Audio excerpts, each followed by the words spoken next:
Good morning, everyone. I hope you all are doing really well here. And today is 5th of June 2026. चलिए आज के video में हम देखते हैं क्या-क्या इंपॉर्टेंट टॉपिक्स यहाँ पर हैं जो हमें डिस्कस करना है। तो आप सभी को जैसे पता है कि हम the Hindu, Indian express, PIB जितने भी न्यूज़पेपर हैं उसका पूरा एनालिसिस यहाँ पर करने वाले हैं। तो आगे बढ़ने से पहले आपको मेक श्योर करना है कि आपने टेलीग्राम चैनल जॉइन किया है फॉर द पीडीएफ प्रोग्राम। हमारा एडवर्ड्स इन्फिनिटी का एप्लीकेशन भी यहाँ पर लॉन्च हो चुका है, तो आपको इस एप्लीकेशन को भी डाउनलोड करना है जिससे कि सारी जो अपडेट्स हैं आपको मिलते रहें और जो भी स्टडी मटेरियल्स हैं उनका आपको अपडेट प्रॉपर्ली टाइमली मिलता रहे। उसके बाद हमारा यहाँ पे व्हाट्सएप चैनल भी है और हमारा यूट्यूब चैनल सब्सक्राइब करना ना भूलें। आप इस आईडी पर मैसेज कर सकते हैं। हमारा एक स्पेशल टेलीग्राम चैनल है जिसमें आप हमारा this is a paid group here where you will find all the newspaper PDF, all the magazine PDF और जो भी हमारा स्पेशल स्टडी मटेरियल हम प्रोवाइड कर रहे हैं, तो इससे रिलेटेड जितना भी आपका स्टडी मटेरियल है आपको यहाँ से मिल जाएगा। So all the links are available in the description box as well. So वहां जाकर आप बढ़ते हैं और देखते हैं आज क्या क्या डिस्कस करना है हमें। आप सभी को पता है आज क्या 5th of June, 5th environment day, right. So ज्यादातर जितने भी हमारे यहाँ पर आर्टिकल्स आज आए हैं, इवन न्यूज में भी आप देखेंगे तो वर्ल्ड एनवायरमेंट डे है आज। तो बेसिकली सारे जो आपके आर्टिकल्स हैं वो रिलेटेड टू हैं क्लाइमेट चेंज हियर। सो सबसे पहले हम देखेंगे यहाँ पर बिहार हॉस्पिटल ब्लेज। आप सभी को पता है अभी ये जो इंसिडेंट्स हैं, अभी कल ही हमने एक देखा था होटल में क्या दिल्ली की एक आग लगी थी, ठीक है। आज हम देख रहे हैं बिहार हॉस्पिटल में यहाँ पर एक फिर से ये न्यूज आती है। फिर world environment day, power of mangrove, this is all related. El Nino, ये तीनों आर्टिकल जो है हमारे एक दूसरे से रिलेटेड है। India long term energy pact, हम इसके बारे में डिस्कस करेंगे क्योंकि ये इंडियन एक्सप्रेस, आपका द हिंदू, पीआईबी तीनों में आया हुआ है। तो बहुत बात करेंगे India UK launch observatory for critical minerals. So we will see what are critical minerals.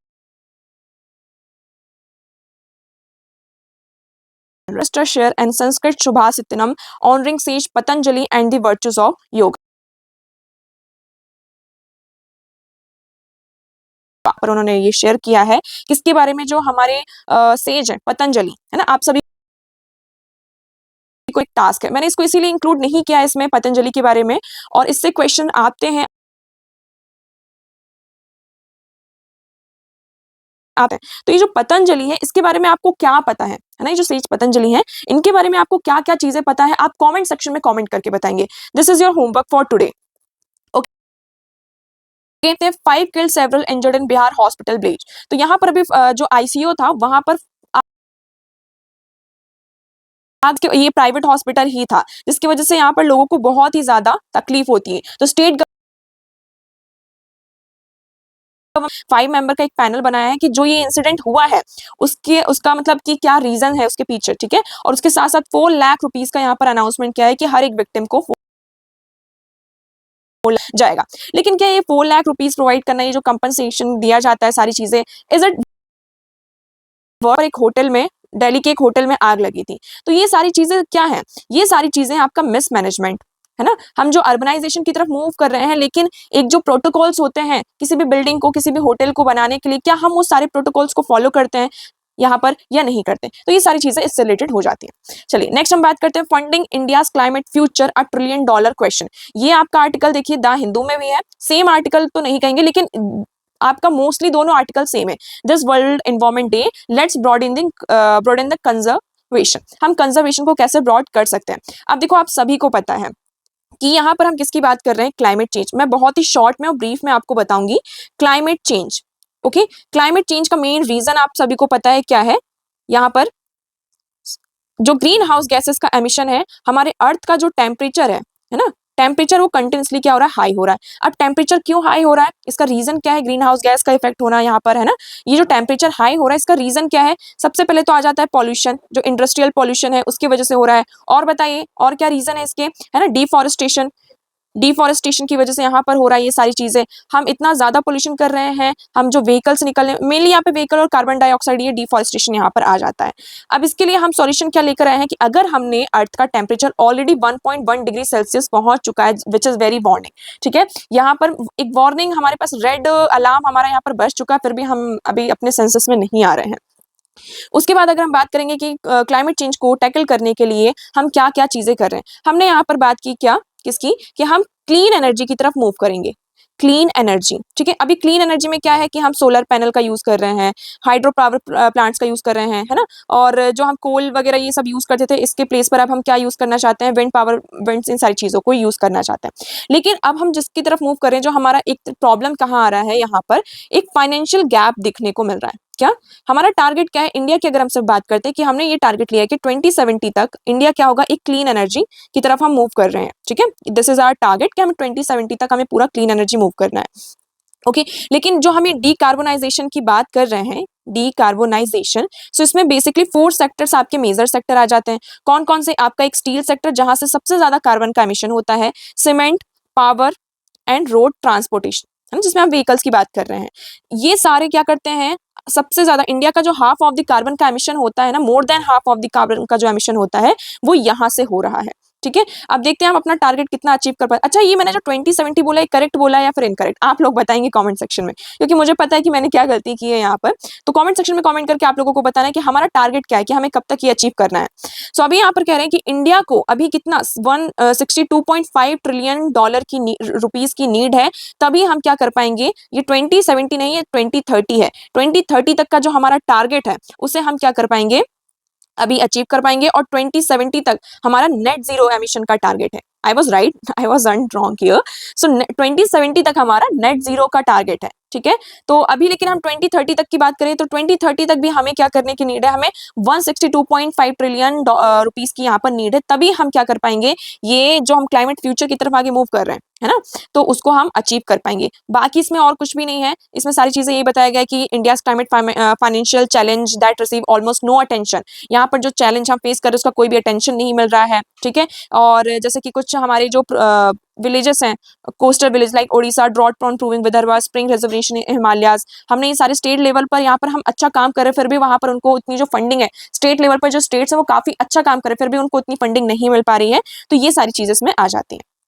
इसमें भी यही बात की है, वर्ल्ड एनवायरनमेंट डे, हमारा जो कंजर्वेशन का वे है उसको हमें ब्रॉडन करना होगा, क्योंकि जो हमारे क्रूशियल सेक्टर्स हैं like agriculture, this is a very important, क्योंकि सबसे ज्यादा जो इम्पैक्ट हो रहा है क्लाइमेट चेंज का वो किसमें हो रहा है, एग्रीकल्चर पर। और इंडिया की जो आप सभी को पता है कि इंडिया क्या है, मोस्ट इंपॉर्टेंट, इंडिया के लिए जो एग्रीकल्चर सेक्टर है वो बहुत ही ज्यादा इंपॉर्टेंट है। So agriculture is a crucial sector, is also one of the most direct expose to climate variability. सबसे ज्यादा जो वल्नरेबल है वो क्लाइमेट चेंज के लिए इस टाइम पर एग्रीकल्चर है। एग्रीकल्चर खराब हुआ तो आप सभी को पता है कि इसके कितने सारे इंपैक्ट हैं, ठीक है।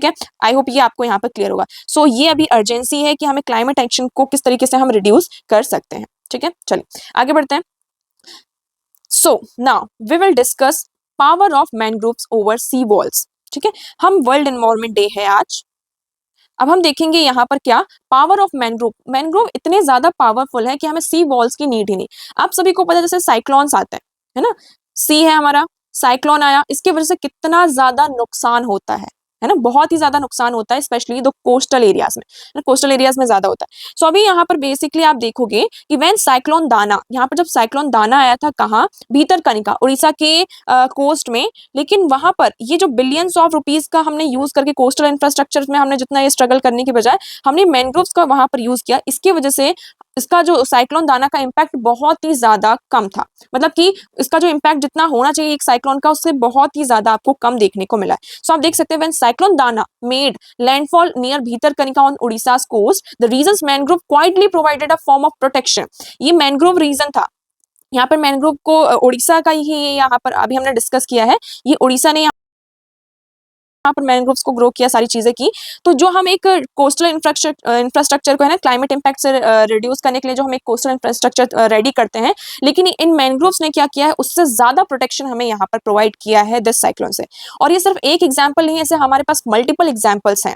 तो instead of like going for a coastal infrastructure, हम अगर यहाँ पर मैनग्रोव्स, कोरल रीफ, सी ग्रासेस, है ना, जितने भी इनको हम अडॉप्ट करते हैं, तो ये जितने भी लाइक हमारी ये जो साइक्लोन जैसी चीजें होती हैं, हम ये क्लाइमेट रिस्क हैं, उनसे हम क्या कर सकते हैं, अपने आप को बचा सकते हैं, रिड्यूस कर सकते हैं, ठीक है। सो इन सुंदरबन की हम बात करते हैं, ओवर 18,000 वुमेन यहाँ पर उन्होंने क्या किया है, 4,600 हेक्टेयर का जो मैनग्रोव है उसे रिस्टोर किया है, ठीक है। और जिसकी वजह से यहाँ पर जो साइक्लोन एम्फान और यास आया था, तो जो इतना ज्यादा डेवेस्टेटिंग था, वो उसका इम्पैक्ट बहुत ज्यादा कम हुआ है, ठीक है। अब हम साइक्लोन की बात करते हैं, व्हाट इज सॉरी मैनग्रोव्स की बात करते हैं। मैनग्रोव्स क्या है? सो मैनग्रोव क्या है, आपका एक कोस्टल इकोसिस्टम है composed of salt tolerant trees and shrubs that thrives in interdial zone of the tropic and subtropical regions. Okay, ये आपके जैसे कि सॉल्ट मार्स एरिया होते हैं वहां पर आपको मैंग्रोव देखने को मिलते हैं. ठीक है, ये स्पेशली क्या सलाइन और जो लो ऑक्सीजन इन्वायरमेंट्स होते हैं,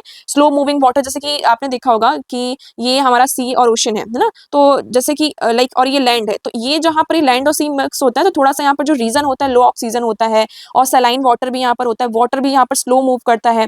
फाइन सेडिमेंट्स आपको यहाँ पर देखने को मिलते हैं. बहुत ज्यादा एक्यूमुलेशन हमें देखने को मिलता है. सो इस रीजन को हम क्या बोलते हैं, ये हमारा कोस्टल इकोसिस्टम है. यहाँ पर मैंग्रोव्स ग्रो करते हैं. मैंग्रोव्स किस तरीके से होता है, लाइक ये आपका ट्री है, ट्री टाइप का होता है, मतलब ट्री एक तरीके से, बट इसकी रूट्स जो होती है ऊपर होती है इस तरीके से, क्योंकि उन्हें ऑक्सीजन की नीड है. तो क्या करते हैं, ऑक्सीजन यहाँ पर एनवायरमेंट से कैप्चर करने की नीड, क्योंकि उनको वाटर में इतना ज्यादा ऑक्सीजन नहीं मिल पाता है. ऑल्सो ये यहाँ पर जो ऑक्सीजन होता है बहुत ही कम होता है. अभी किस तरीके से मैंग्रोव जो है कार्बन को ट्रैप करते हैं, ये भी बहुत ही अच्छा, ये हमारा कार्बन सिंक की तरह भी बहुत काम करता है. सो मैंग्रोव एक तरीके से नेचुरल कार्बन सिंक है. वो आपका मतलब जो हमारे नॉर्मल ट्रॉपिकल फॉरेस्ट होते हैं, है ना, नॉर्मल हम जो ट्रीज की बात करते हैं, नॉर्मल ट्रॉपिकल फॉरेस्ट में जो ट्रीज मिलते हैं आपको, उनके कंपैरिजन में ये 10 टाइम्स क्या करते हैं, आपका ज्यादा कार्बन को क्या करते हैं यहाँ पर सिंक करते हैं. ठीक है, बेसिकली सो ये सम कार्बन डाइऑक्साइड यहाँ पर फोटोसिंथेसिस होता है ना. So some carbon dioxide from respiration by microorganism and vegetation. अब ये जो एरिया होता है स्वैम्पी होता है, यहाँ पे आपको जो बायोडाइवर्सिटी भी देखने को मिलती है ना, जो इकोसिस्टम यहाँ का है थोड़ा बहुत ही ज्यादा आपका डाइवर्स होता है. There are multiple micro organisms, those require CO2 for their respiration. तो रेस्पिरेशन के थ्रू, फोटोसिंथेसिस के थ्रू यहाँ पर मैक्सिमम मतलब 10 टाइम्स जो है ज्यादा कार्बन का क्या होता है, सिंक होता है. ठीक है ना, एब्जॉर्प्शन यहाँ पर होता है. आई होप ये आपको क्लियर होगा.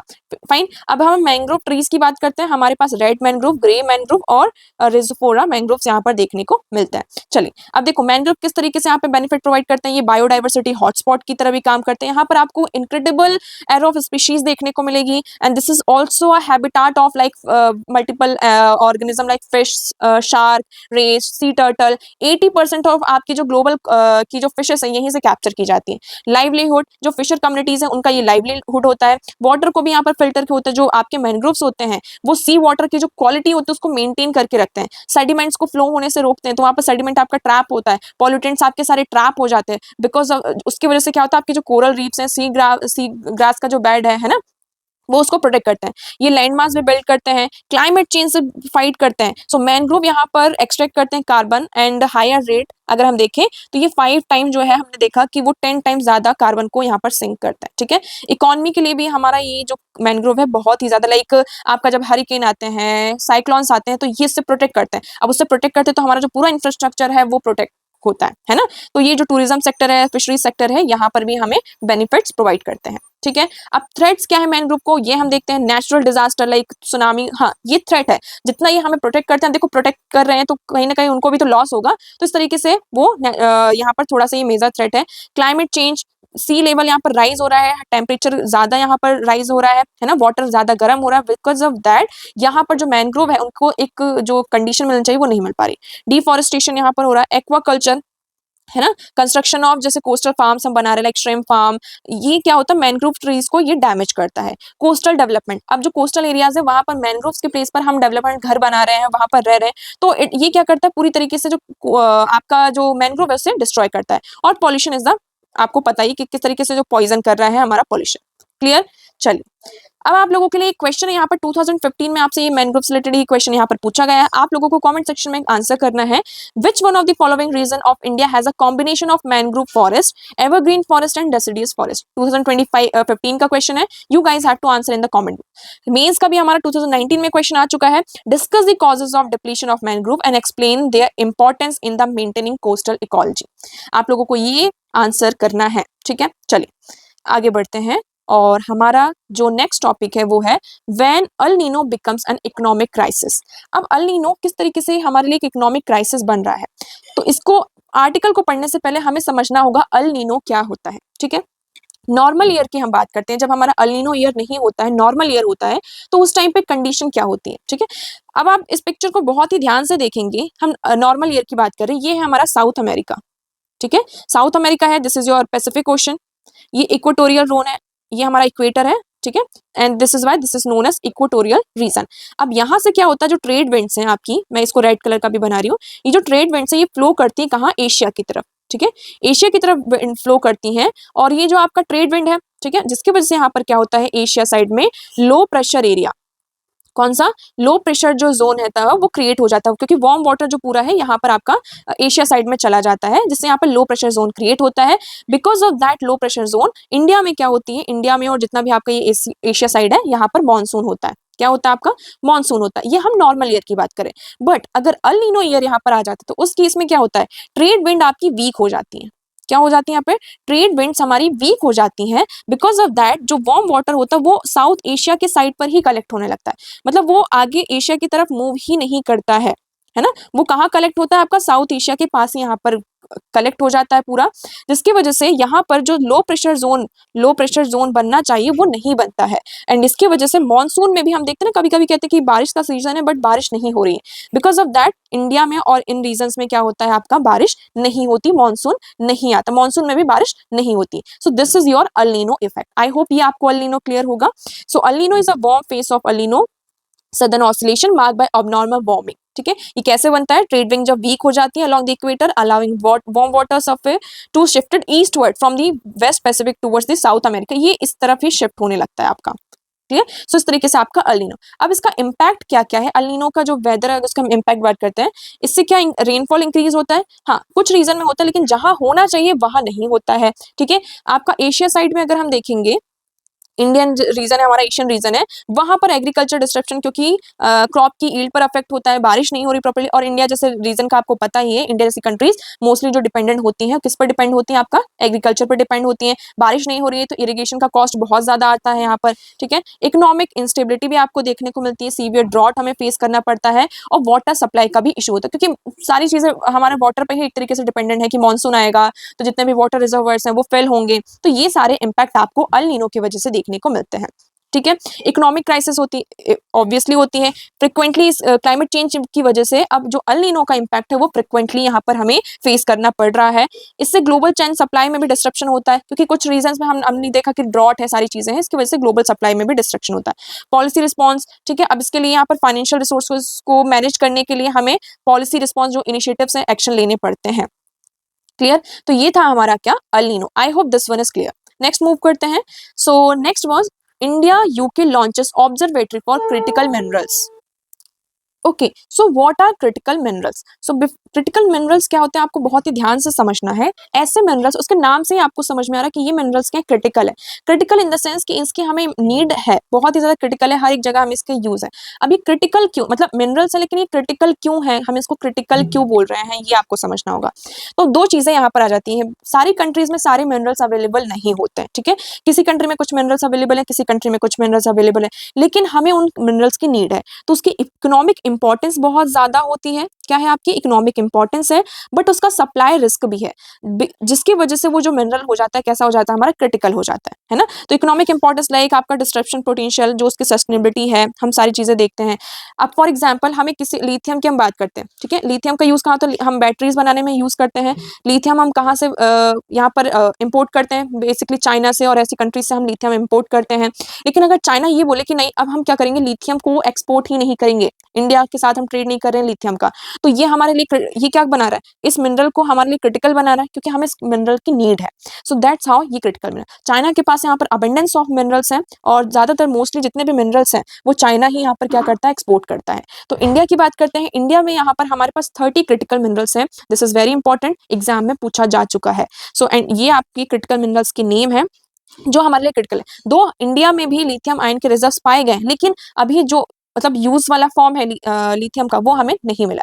सो आप देख सकते हैं antimony, beryllium, bismuth, cobalt, copper, gallium, germanium, graphite, hafnium, indium, lithium, molybdenum, neodymium, nickel, platinum, phosphorus, potash, rare earth elements, rhenium, silicon, strontium, tantalum, tellurium, tin, titanium, tungsten, vanadium, vanadium, zirconium, selenium and cadmium. So ये क्या है, आपके 30 critical minerals हैं India के लिए। अगर हम USA की बात करें तो यूएसए में 15 क्रिटिकल मिनरल्स हैं। तो हर कंट्री के रिक्वायरमेंट पर है, इंडिया के लिए 30 हैं, किसी दूसरी कंट्री के लिए 15 हो सकते हैं, यूरोप के लिए यहाँ पे 5 भी हो सकते हैं, 10 हो सकते हैं। तो वो डिपेंड करता है कि किस कंट्री को कितनी यहाँ पर नीड है। Clear. So these are critical minerals. तो अभी क्या हुआ है, बेसिकली इंडिया यूके ने मिलकर एक ऑब्जर्वेटरी को लॉन्च किया है फॉर द क्रिटिकल मिनरल्स। इसका नाम क्या है? इसका नाम है critical mineral global supply chain observatory. और एक चीज आपको याद रखना है, ये जो प्लेटफॉर्म है जॉइंटली ऑपरेट किया जाएगा Indian technology innovation in exploration and mining foundation. आपको सिर्फ इतना याद रखना है इसमें। ओके चलिए नेक्स्ट मूव करते हैं। So the next article here is energy ties up tops bilateral agenda as Modi meets Delcy. Okay, तो अभी जो यहाँ पर देखिए, ये हिंदू में है, इंडियन एक्सप्रेस और ये पीआईबी, तीनों में आपको देखने को मिलेगा। ठीक है, सो अभी जो वेनेजुएला की एक्टिंग प्रेसिडेंट, आप सभी को पता है कि यूएसए ने जनवरी में ही यहाँ पर एक ऑपरेशन लॉन्च किया था वेनेजुएला में, जिसकी वजह से वहाँ की जो गवर्नमेंट है एक तरीके से चेंज हो चुकी है। तो अभी जो वेनेजुएला की एक्टिंग प्रेसिडेंट है उनकी मुलाकात हुई किसके? इंडिया के प्राइम मिनिस्टर के साथ, नरेंद्र मोदी जी के साथ, और जिसमें हमने बात की किसके बारे में?